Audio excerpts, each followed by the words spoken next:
स्वागत करता हूँ एक और नए वीडियो के साथ में। YouTube पे आपने बहुत से वीडियो देखे होंगे जिसमें आपको कटिंग को लगाना बताया जाता है, लेकिन उनमें एक एक कटिंग के बारे में बताया जाता है। लेकिन मेरे इस वीडियो में आप देखेंगे कि एक से ज़्यादा यानी कि कई सारी कटिंग्स मैं आपको लगा के दिखाऊंगा, और सिर्फ लगा के ही नहीं दिखाऊंगा, उनका पूरा प्रॉपर रिज़ल्ट भी आपको दिखाऊंगा कि लगाने के बाद उनका क्या रिज़ल्ट मुझको मिला है। तो बने रहिए वीडियो के साथ में। कटिंग्स को लगाने से पहले सारी कटिंग्स को हमें प्रिपेयर करना पड़ेगा, क्योंकि अगर हम इनको प्रिपेयर नहीं करेंगे तो फंगस लगने का चांस ज़्यादा रहता है। तो प्रिपरेशन क्या करेंगे वो आपको मैं दिखाता हूँ। जो भी हम कटिंग काटते हैं तो उनके जो कटे हुए हिस्से होते हैं जहाँ से हम उसको काटते हैं, तो आपको ये करना चाहिए कि जो बार्क होता है, जो पुराना बार्क होता है, उसको आपको निकाल देना चाहिए, क्योंकि ये काफ़ी टाइम तक हवा के संपर्क में रहते हैं और पानी में भी जो है हम इनको डाले रहते हैं। तो हो सकता है इनमें फंगस है या और कोई बैक्टीरिया जो है उसका इफ़ेक्ट शुरू हो गया हो। तो इस तरीके से हम अपनी सारी कटिंग्स जो है उनकी प्रिपरेशन कर लेंगे, और प्रिपरेशन करने के बाद मैं आपको दिखाऊंगा कि इसके बाद क्या करना है।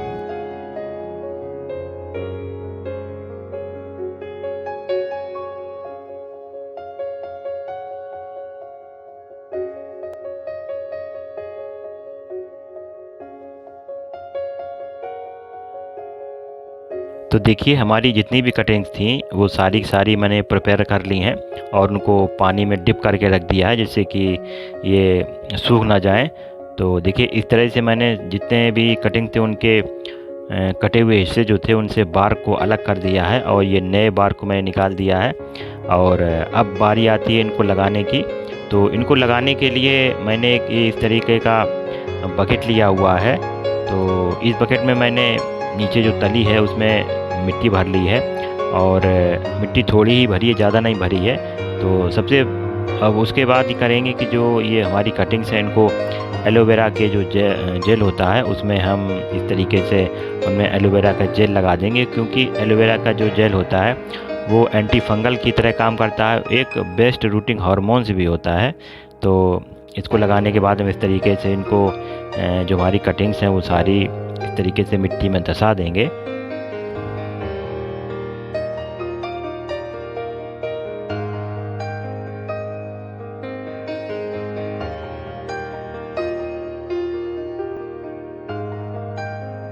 और ये कटिंग देखिए कीनू की है, इनको भी मैंने लगा दिया है।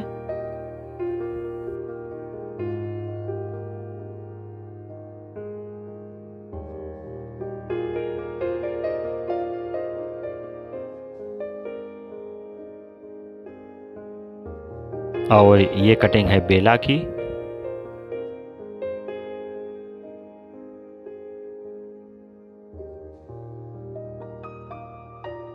सारी कटिंग को लगाने के बाद सबसे जो ज़रूरी काम होता है वो ये होता है कि जो भी कटिंग के खुले हुए हिस्से होते हैं उनको सील करना ज़रूरी होता है।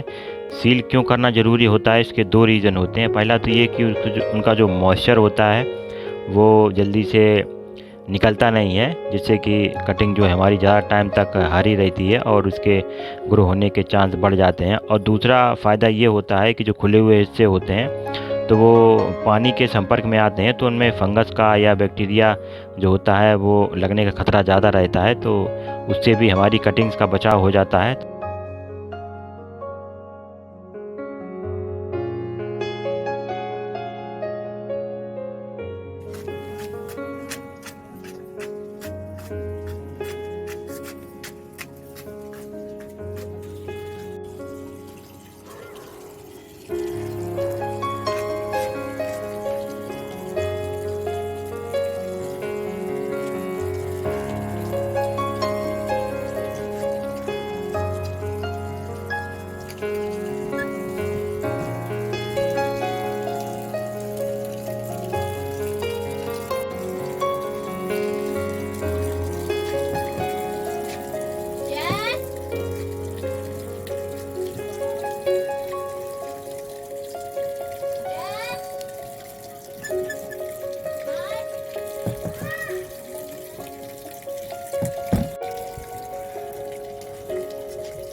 हमने जितनी भी कटिंग्स लगाई हैं, जो भी डिब्बे थे हमारे पास उनमें लगाई हैं। अब उनको जो है एक जो पॉली हाउस का इफ़ेक्ट होता है वो देना पड़ेगा, क्योंकि अगर वो खुली रहेंगी तो क्योंकि ये बरसात का सीज़न नहीं है तो सूखने का चांसेस ज़्यादा रहता है। तो एक पॉली हाउस का इफ़ेक्ट देने के लिए हम क्या करेंगे कि इस तरीके से लोहे के जो पतले तार आते हैं, स्टील वायर का तार आता है, इस तरीके से एक बकेट के लिए या एक डब्बे के लिए 2 तार लेंगे, इस तरीके से जैसे कि आपको दिख रहा है। और देखिए किस तरह से मैं करता हूँ, इस तरीके से आप भी कर सकते हैं अपनी कटिंग्स को पॉली हाउस का इफ़ेक्ट देने के लिए।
लगभग 1.5 महीने के बाद अब बारी आती है आपको रिज़ल्ट दिखाने की। तो देखिए एक एक करके मैं जितने भी डिब्बे थे सारे आपको खोल के दिखाऊंगा।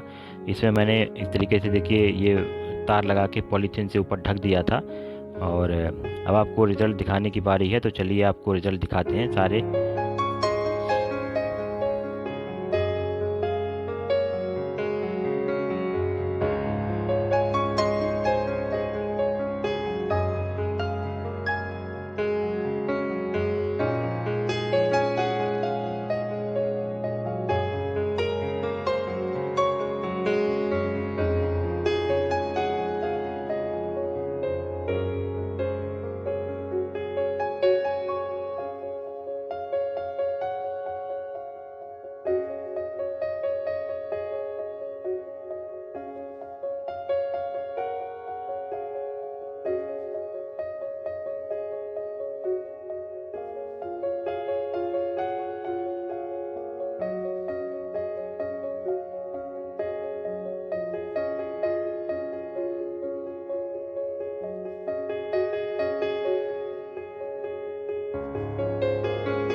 और देखिए लास्ट में ये डब्बा था, इसकी जो कटिंग थी इसमें लेमन की कटिंग लगी हुई थी। केवल यही जो है सक्सेसफुल नहीं हुआ है। इसमें जितनी भी कटिंग थी वो सारी की सारी सूख चुकी हैं। और सूखने का कारण ये था, या कह सकते हैं मुझे पहले से ही इसकी जानकारी थी कि ये कटिंग्स हमारी चलेंगी नहीं, क्योंकि मैं जिस प्लांट से इसको लेके आया था उसमें पहले से ही पूरे प्लांट में बहुत ज़्यादा इन्फेक्शन फैला हुआ था, जिसकी वजह से इस डिब्बे की हमारी सारी कटिंग सूख गई हैं। बाकी जितनी भी कटिंग थी सारी सक्सेसफुल हुई हैं, केवल इसको छोड़कर, क्योंकि इसमें ब्रांचेज जो थी कटी हुई ब्रांचेज जो थी इनमें सब में इन्फेक्शन लगा हुआ था, इसलिए सूख गई। चलिए कोई बात नहीं, फिर भी जो इस डब्बे को छोड़कर जितनी भी हमारी कटिंग थी सारी ग्रो हो चुकी हैं। तो ये देखिए किस तरह से पूरा जो है ब्रांचेस ये इसकी सूख चुकी हैं। इन्फेक्शन की वजह से आपको दिख रहा होगा कि इनकी जो हालत है वो भी ठीक नहीं थी कटिंग्स की, लेकिन फिर भी मैंने ट्राई किया कि चलिए देखते हैं कि ये ग्रो होती है कि नहीं होती है। बहरहाल ये ग्रो नहीं हुई। बाकी आपको दिख रहा होगा सभी जितने भी बकेट हैं उनमें जो भी कटिंग लगी हुई है सब में दिख रहा होगा आपको, सब में जो है ग्रोथ शुरू हो गई है। तो ओवरऑल जो हमारी सक्सेस रेट है वो अच्छा ही रहा है, केवल एक डिब्बे को छोड़कर। तो लास्ट में आपसे यही कहना चाहूँगा कि अगर आपको वीडियो अच्छा लगा हो तो प्लीज़ इसको वीडियो को लाइक करें, चैनल को सब्सक्राइब ज़रूर करें, क्योंकि आप चैनल को सब्सक्राइब नहीं करते हैं। मुझे आपके सपोर्ट की बहुत ज़रूरत है, क्योंकि आपके सपोर्ट के ही आधार पर मैं जो है अपना ये काम जो है आगे बढ़ा सकता हूँ। तो प्लीज़ चैनल को सब्सक्राइब ज़रूर करें, और वीडियो देखने के लिए आपका बहुत बहुत धन्यवाद। Thanks for watching.